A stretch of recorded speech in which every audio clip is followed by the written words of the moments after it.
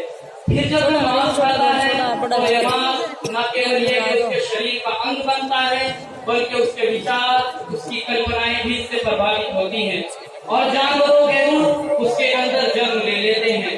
پھر جب وہ ماس کھاتا ہے تو وہ ماس کے ساتھ پشوؤں کے سامان بن جاتا ہے۔ اس پرکار ہم کہہ سکتے ہیں کہ پورے سنسار میں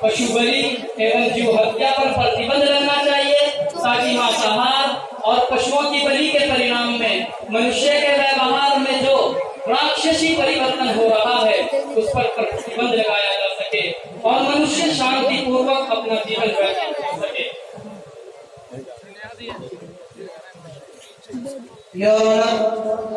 تو دلائل کے بعد میں یہ کے بعد دیگر چند دلائل اور پیش کرنے جا رہا ہوں۔ اسے دباؤ سے قربانی کیے ہوئے جانوروں کا گوشت کھانا مفید ہے۔ انسانوں کی طرح جانور بھی بیماریوں کا شکار ہوتے ہیں، ان میں بھی مختلف اقسام کی بیماریوں کے جراثیم پائے جاتے ہیں۔ تب ان جانوروں کو ذبح کیا جاتا ہے اور یہ جانور انسانی خوراک بنتے ہیں۔ ان بیماریوں کے جراثیم انسانوں کے جسموں میں منتقل ہو جاتے ہیں۔ فوڈ پوائزننگ کی بیماری میں مبتلا ہونے والے انواع میں سے 90% وہ ہوتے ہیں جو گوشت چوری کرتے ہیں۔ تب ایک جانور یا پرندہ مسئلہ کھانے لایا جاتا ہے۔ دوستو اس کا وضاحت درکار رکھتا ہے۔ میں آپ کو وضاحت کے ساتھ بتاتا ہوں، اگر آپ نے کبھی مسئلہ کھانا یا پولٹری فارم دیکھا ہو تو آپ یہ ضرور جانتے ہوں گے کہ جب جانور مسئلہ کھانے لائے جاتے ہیں اور ان کو معلوم ہوتا ہے کہ وہ ذبح کیے جا رہے ہیں تو ان میں غم و غصہ، تکلیف اور درد کا احساس اجاگر ہوتا ہے اور یہ احساس ان کے تمام تر جسمانی نظام میں گردش کرنے لگ جاتا ہے۔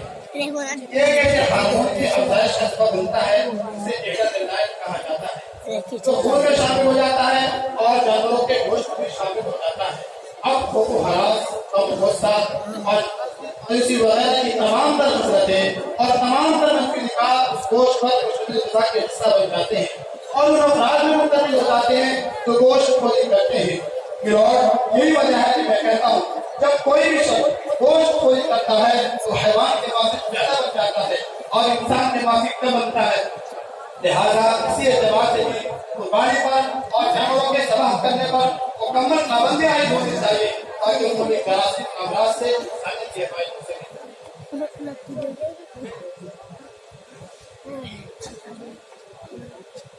آپ لوگوں کی پریشانی ہے کہ آپ حضرات ہر جگہ مذہب کو داخل کرنے کی کوشش کرتے ہیں، جبکہ انسانی جسم کی صحت کے لیے ہمیں ڈاکٹروں اور معالجوں کی باتوں پر انحصار کرنا چاہیے۔ وہ طے کریں گے کہ ہمارے لیے کیا چیز مضر ہے اور کیا چیز نفع بخش ہے۔ اس امر سے مذہب کا کوئی تعلق نہیں، مذہب کو محض عبادت تک محدود رکھے کہ جس میں انسانی کو، اور ڈاکٹروں نے باقاعدہ طور پر اس کی تعریف کی ہے کہ جس میں انسانی کو گوشت خوری سے محفوظ رکھ کر انسان طویل عمر پا سکتا ہے۔ نہ صرف یہ کہ طویل عمر بلکہ آخری عمر تک جوانہ دکھائی دیتا ہے، اس کے چہرے پر تازگی برقرار رہتی ہے۔ جو ہمیشہ گوشت خوری کرتے ہیں ان کی عمر 35 سے 40 کے درمیان ہوتی ہے۔ لہذا میں سمجھتا ہوں کہ محض مذہبی بنیاد پر عدالت اس سلسلے میں فیصلہ نہ کرے بلکہ انسانیت کے نفع کو دیکھتے ہوئے اس سلسلے میں فیصلہ کرے اور اقدام کرے۔